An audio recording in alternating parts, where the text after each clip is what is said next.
Nagsisilid na po si Papa. Papa, mag-hi ka.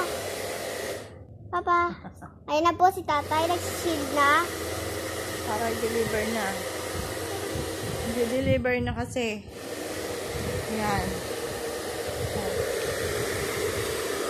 Sinisil na niya para Ito, quality. lagyan ka na din.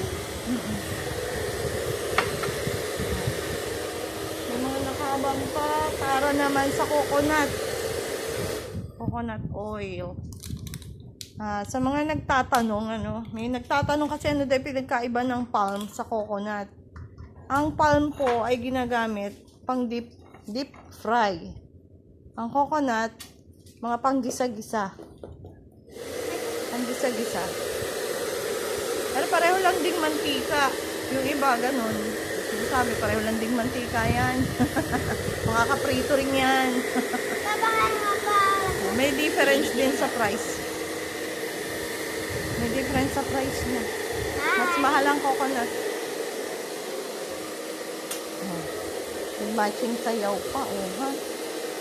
Ayan po. Okay, hanggang mamaya. Mamaya naman sa chicken. Chicken tayo, papakain. At meron pang bagong chicken pa. Bagong ham. Okay, see you later guys. Bye for now.